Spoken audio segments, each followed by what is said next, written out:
Hey everybody, Sean Holsinger here from holsingersflyshop.com, bringing you another tying video today. Doing a dry fly today. I've been doing a couple here and there, and this is one I had the opportunity to fish with Scott Majors yesterday from PA Woods and Waters. If you like to watch fishing videos, just the guys fishing, go check out Scott's channel. He does a lot of fishing all over the state of Pennsylvania, catches a lot of fish, and we caught a couple yesterday too. So one thing I will say, get out early. The key right now, get out early and quit early because the water's really warm. Good luck finding water in our area. You know, some areas you guys are getting blessed with rain. We're just really not here in central Pennsylvania. But anyways, I do a lot of dry dropper fishing. If you fish with me, if you go on a guided trip with me, you're probably going to do a lot of dry dropper fishing. And I was talking a little bit with Scott about it, and right now he likes to fish a lot of terrestrials. And one that he was fishing was a little mini stim. He called it a little mini stimulator. And I don't really fish stimulators. You know, we don't have a big stonefly hatch here, so it's not something that it's common for us to fish here. I love to tie them. Totally, absolutely love to tie them. When I get bored, I usually tie a stimulator just because I think they're a beautiful fly. But I don't really fish them. But what Scott was doing was Scott was using them as a cricket imitation, and it looked great. And he actually was catching fish on them here in our area. So he was tying it as a cricket imitation, and that's the way I'm going to tie it for you today. I don't think Scott put a little sighter on it. Like I said, I'm a dry dropper guy. I'm fishing this more as a dry dropper than I am as the dry fly. So this is more about holding my fly, you know, holding my nymph up and suspending it to and giving me a sighter to watch as an indicator. So I'm going to put a little bit of a sighter on it and add that into my fly, and it'll help me see it a lot better. So anyway guys, enough of me talking. I'll tell you a little bit more at the end here, but here's a picture of the fly and then the material list to tie it.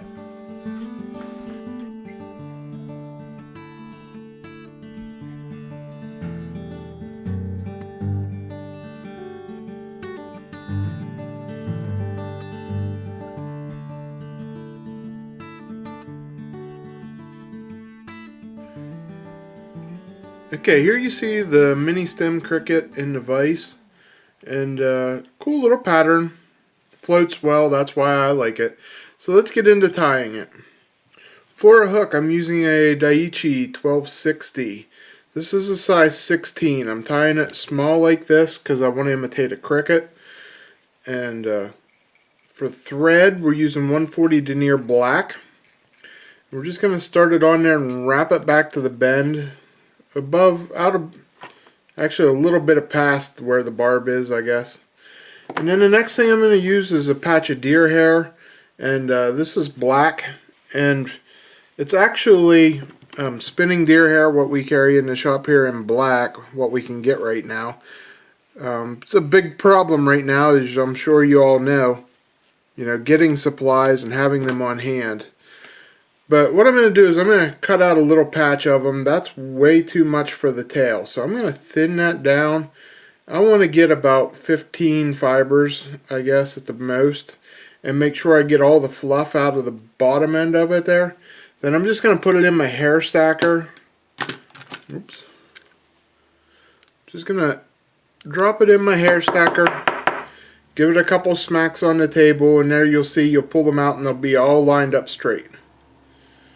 So we're going to pull them out by the tips, and then I'm going to switch, I pull them out by the tips, I'm going to switch fingers, set it on top of my hook, and what I don't want is I don't want a big long tail here.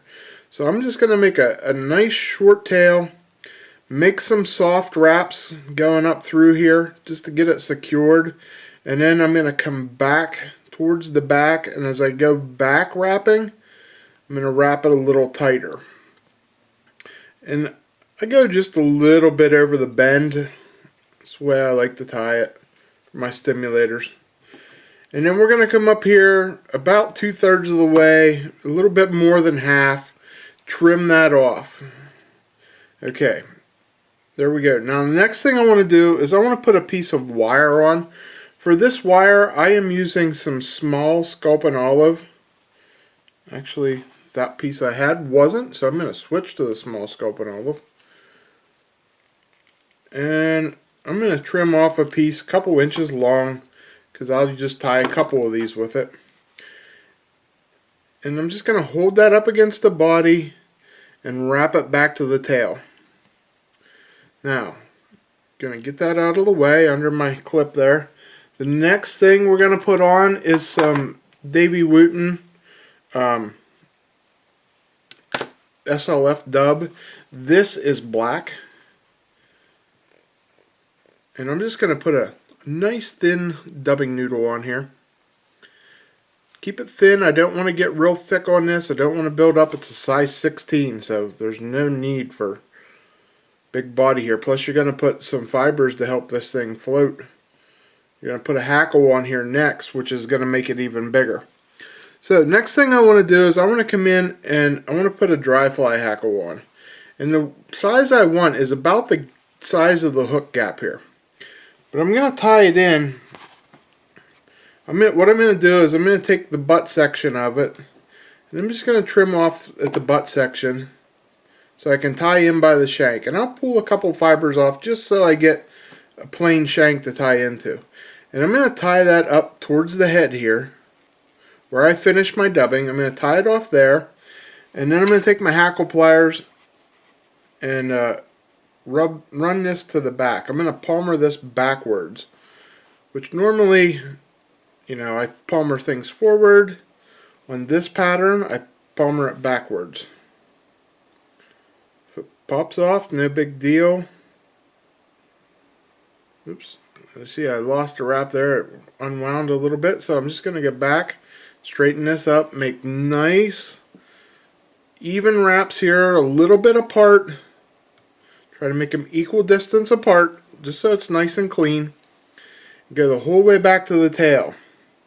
Now once I get to the tail, I'm going to hold my hackle up in the air here, and I'm going to come in with my wire, and I'm going to wrap that into place with my wire. And then I'm just going to, as I go forward, I'm just going to wiggle that wire around, try not to trap too many hairs, and make about as many wraps forward as I made backwards with it. And then we're just going to get up here and tie this off.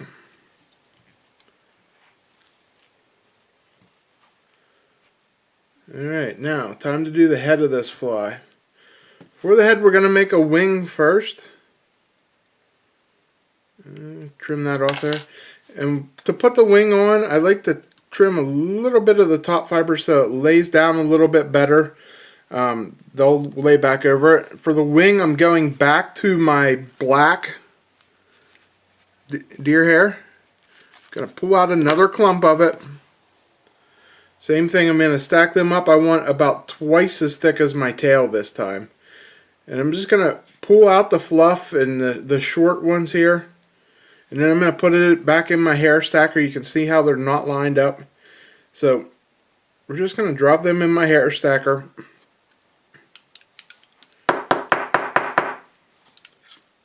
Get them all lined up like that. Now once they're all lined up, like I said, I'm going to pinch them by the tips. And then I'm going to transfer hands. And now I'm going to lay this down. I want this, see how here's the length of the tail. I want it to be about halfway back my tail. And what I'm going to do is I'm going to, now that I know where I want them, I'm going to pinch them above the hook. I'm going to come in and I'm going to do one wrap around the deer hair.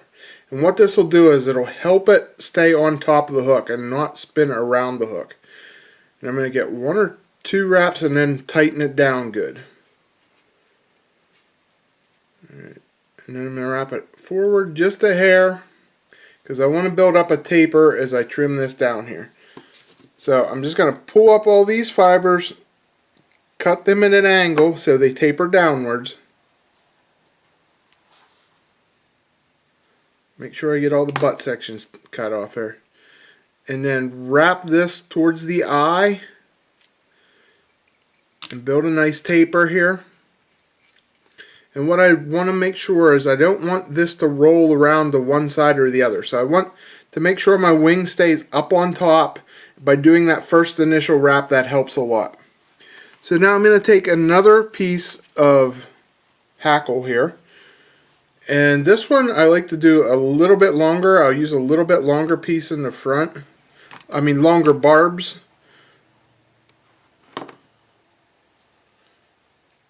And again, I'm just going to pluck a couple of the end barbs off here and then tie it down. Tie it down, and I want to tie it down right there behind, or sorry, in front of that deer hair. And then we're going to put some more black dubbing on. Whoops. Oh, one thing I forgot to do. I like to fish this as a dry dropper, so I like to put a sighter on this. So I'm just going to take a little piece of chartreuse antron, make a couple wraps here, get it in there nice and tight, trim it off. You could double it over if you wanted to. Oops, I don't think you need to. I pulled a little too tight there, so just wrap that back in. That's good. I didn't like how it was sitting on the top. Now I do. I like the position of it. So now we're going to come back in with a little bit more black dubbing. And you don't need a lot here because you already have that taper built up. So you want it pretty thin. Mainly I'm covering up that chartreuse dubbing, honestly. There you can see I did that, so I kept that nice taper to it. Now we're going to come in with our hackle pliers again, and we're going to wrap this forward. Okay, so I'm just going to hook my hackle pliers on here, and I'm just going to make nice tight wraps, trying to get, oops, I want to try to get about 5 or 6 wraps on here, so up towards that eye, starting at the back and wrapping towards the eye.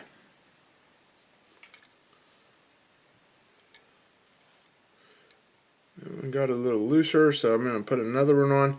This thing is all about floating. This is, for me, I'm using it more of a dry dropper fly rather than, oops, let me get my background up here, sorry about that. I'm using it more as a dry dropper than an attractor, but it does work great as an attractor. So now, once I get up to the head, I'm just going to pull these fibers back. I'm going to trim a couple of them off before I wrap that. There we go. And then, like I said, I'm just going to hold these back a little bit, make a little bit cleaner head, and I'm going to come in and whip finish.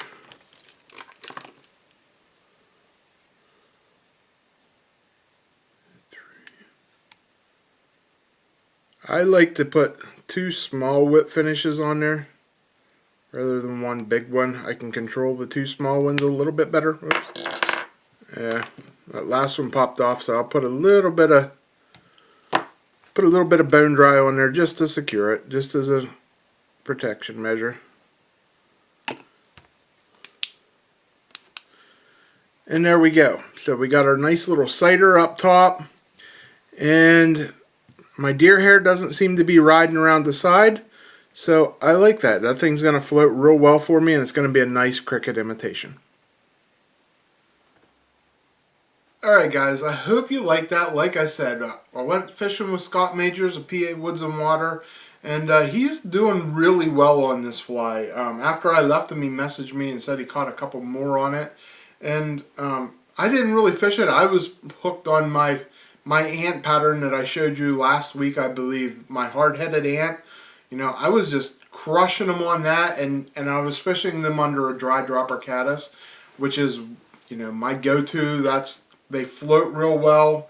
This is going to give me a little bit better option for this time of year when there's not as many caddis on the water. This is going to give me something a little bit more natural that's going to stay on top. So this is a great thing for this time of the year. You know, here it is, July, summertime. Terrestrials, they're the key. You know, that's what the fish are keying on right now. This will be a great imitation for you. So give this fly a try. Have fun tying it, you know. Work on your skills, your palmering hackle, your tying down deer hair wings. There's a lot of keeping your dubbing thin because you're tying such a small fly. Tie it bigger if you want, of course. 16 is a nice, pretty large size cricket. So 16 on this hook is right where you pretty much want to be. If you really want to try to go smaller, have fun with that, because that's going to be a little bit of a challenge to tie such an intricate fly so small. But 16s are great. It's a great size that you can pull it off on. So anyway, guys, like always, if you need the materials, please look down in the description down below here. I have links to all the materials in our shop. And head on over to our website at holsingersflyshop.com. Thank you guys for watching this. You know, I wouldn't do it if it wasn't for you guys, and thank you for supporting our shop. We really appreciate it. I can't say enough about that. Head on over to holsingersflyshop.com for all your fly tying needs. Until next week, guys, when I bring you another video, I'm Sean Holsinger.